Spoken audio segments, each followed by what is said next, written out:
I grew up in a Korean American household. My parents immigrated from Korea in 1965, and in many ways I think they had envisioned for me and my brothers the opportunity for us to live the American dream. I had a very strong grounding in my Asian culture as I was growing up. My father was actually quite unusual as Korean fathers go, in that he was very, very liberal and always taught us that what we had in life and what we had accomplished was because we were lucky enough to be born into the family that we were. So what he always said to us is, you have to be incredibly grateful for what you have. And it was that mindset that he gave us at a very young age that really made me develop a lot of social consciousness. I worked in one of the lowest income and lowest performing schools in Baltimore City. And it was heartbreaking every day to come to school and see the incredible challenges that my students faced every day. And also at the same time, incredibly inspiring to see what they could accomplish when they had the right adults in front of them doing the right things every single day in school.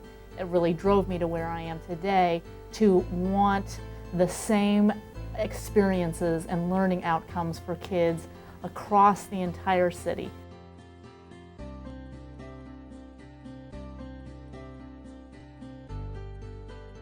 I'm excited about this new generation of Asian Americans and Pacific Islanders.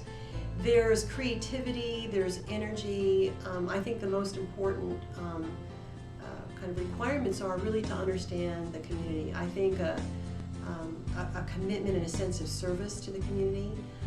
And again, I think willingness to give time and talents and resources. And I think about just the amazing technology as an example of how that can be leveraged to bring our community together, coast to coast, different communities, and just tap into the incredible creative energy that we have. And I'm excited about the young leaders that I see stepping up and assuming responsibility to lead organizations, to bring forward public policy issues that affect all of us. So I think about people in our own history, people like our own JCL in Seattle, who were the first ones to take on redress in the country and made an enormous difference in the history of our community. So I'm fortunate to look around and see people who have the courage and the strength and the willingness to take on risks to make lives better for all of us. I think one of the most important things for emerging Asian American leaders is to step out and take risks. And what's really tough for us culturally is to talk about ourselves, is to actually engage in a little bit of self-promotion, to talk about what we can bring to the table, to seek out new experiences, to go outside your comfort zone, try some different things. Throughout it all, I've been lucky to have mentors, people who have championed me and who have taken chances on me. So I would encourage Asian American leaders to look for those mentors, to look for people that can be a trusted source of advice and counsel and wisdom. Again, I'm excited about the energy and the vision of our new emerging leaders, but I think there's an obligation for each of us, no matter how old we are, who we are, what our positions are, to give back and target those talented young people and kind of give our own time and energy to help develop them, because they're going to touch a whole lot of people in their lifetimes, more than we can.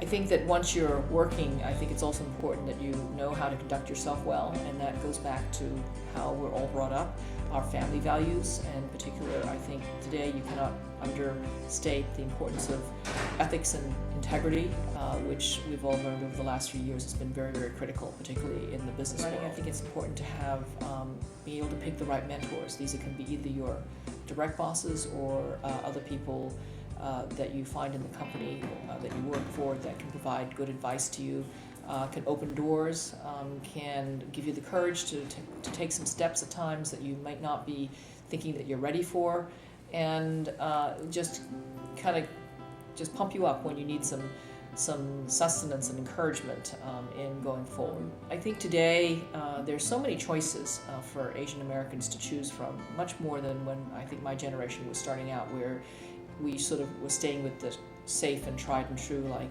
engineers, doctors, lawyers. That's what our parents all told us to do. Today, you can do anything.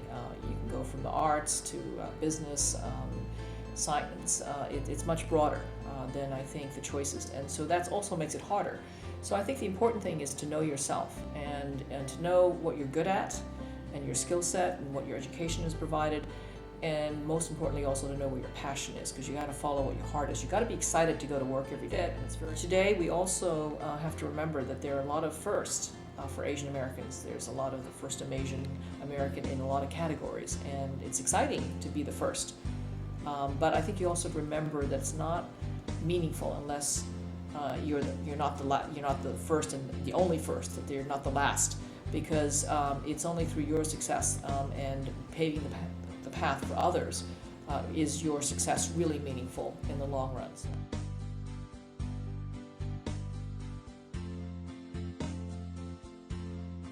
Talk about someone who was a tremendous influence for me. As I look back at both my mom and dad, I know that they are really the people who helped shape my life the most, those who helped build character in me.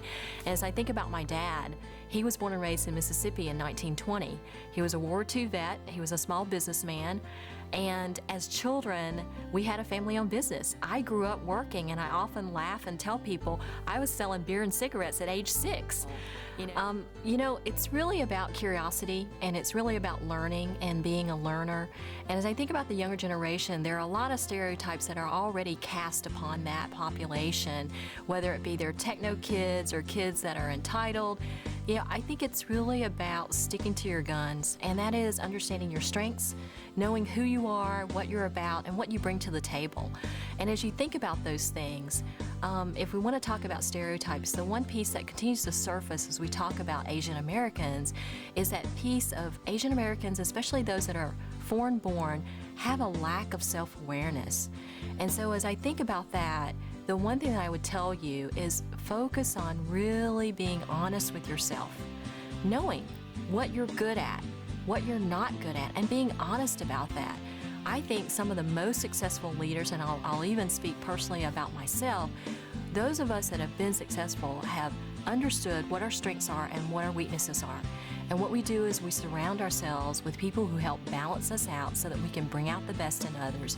And as a result of that, everybody wins, and you end up being a very solid and a winning team.